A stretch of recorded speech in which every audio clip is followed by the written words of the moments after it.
Hi guys. Today I wanted to talk about is it the right time to sell your real estate in Vancouver in 2018. Dressed a little casually today, which kind of ties into the answer of that question in general, which you'll see shortly. But a lot of our sellers that we've sold into places in the past are wondering, is it time to sell? A lot of segments of the market are starting to tone down a little bit velocity wise. So should we get out now? Is it a good time to buy up? Is it a good time to buy down? So on and so forth. So this is a kind of general answer to that question. Obviously everyone has their own circumstance, but it's a general post to that answer. As you can see, I'm using one of these weird new little gimbal things, so it's kind of weird. I apologize if it's not straight. So anyway, to get right into it, if you're thinking about if your segment of the market isn't as busy as it used to be, if you're thinking about rates are supposed to be going up this year, further up this year, there really isn't a straight black or white answer to this question. It really comes down to everyone's case-by-case circumstance, which kind of ties into, again, why I'm dressed a bit more casually today for this video. We were at sports day today with one of the little ones, and that's really the essence of the answer to this question, in my opinion. Is don't look at it so much as the traditional buy low, sell high. If you've bought anywhere in the last handfuls of years in the Vancouver market, you're probably well in the green right now with your market value. So that's kind of, we can put that aside for now. And then rates, I mean, they may go up further, they may not. And depending how stretched you are to make those monthly payments, in addition to your cost of life, that's probably not going to be a reason for most to move, and any rate jumps will be very minimal, in my opinion. So I don't think that's going to put a huge financial burden on anyone monthly, again, unless you're quite stretched. And it really just comes down to where are you at in life. Are you buying up? Are you having kids? Are you having more kids? Are you kind of retired and looking for that downsize now? And are those fundamental life decisions in place to adjust your living conditions? Do you want to get out of a condo and into a house? Do you want to get out of a house and into a condo? So all these sort of things, I think these are the much more fundamental questions to be asking, not is 2018, for example, or is this month a good time to buy or sell? There are definitely some segments in the market that are busier than others right now. If you're going from a condo to a house, this is a good time. You've got leverage, assuming you've got the finances behind it, because obviously there's still a large gap there. Prices in general at this point, I'm recording this the beginning of May now, prices at this point in general haven't necessarily fallen or dropped. Days on market are adding up, so it all ties into days on market and motivation of the sellers to get things done. And then, yes, you may not be getting your prices anymore, your list prices, or jumping into multiple offers, but there isn't really enough data in a lot of sections of the market to say that prices have incrementally dropped by X percent. So yeah, as usual, I'm just going to go through the questions here. Excuse me, looking away. I've touched on the first one. How do we know is the right time to sell?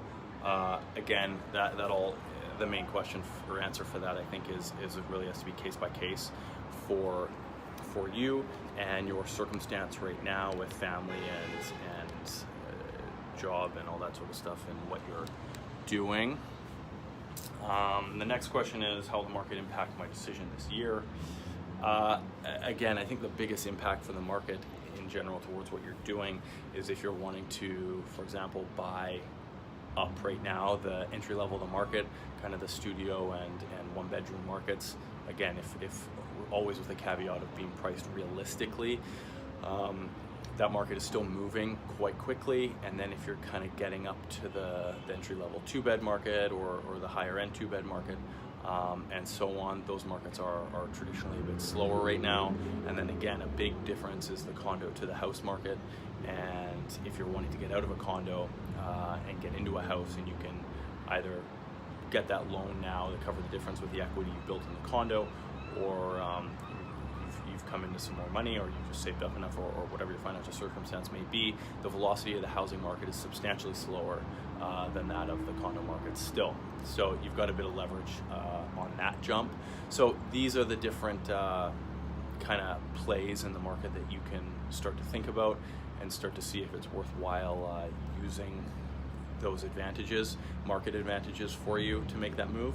But I think the fundamentals of kind of your life and where you're at always kind of are at the helm, and not kind of playing the, well, are we at the top? Let's pick the top now and sell now because I think it's going to go down. And I mean, you can obviously do whatever you like, but I wouldn't look at those kind of more gambling aspects as reasons to be jumping around. Because at the end of the day, as you all know, it's not cheap to sell real estate either.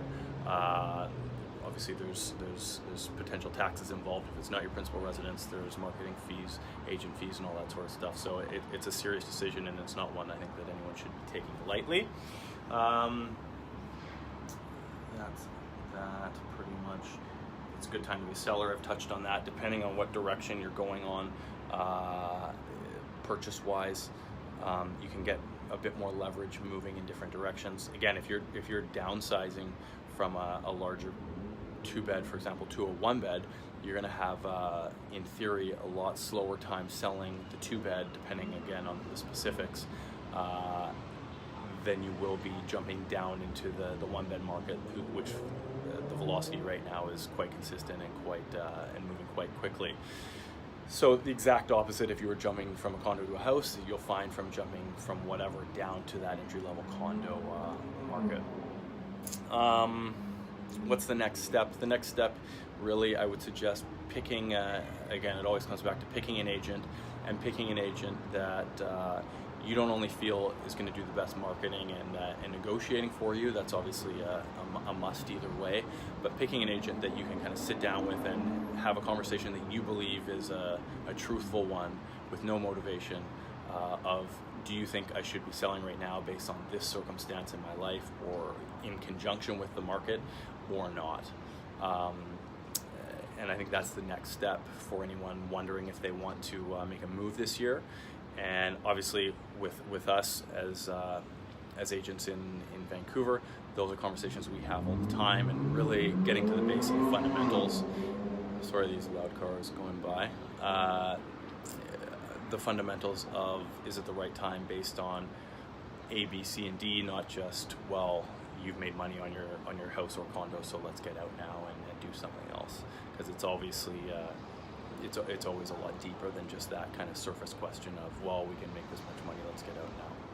Anyway, I'll leave it there. If you have any questions on this, or on the question of just that, is it the right time to buy for or sell and make a move in the market, the Vancouver real estate market for you this year, give us a call, 604-771-4606, or j@McInnesMarketing.com.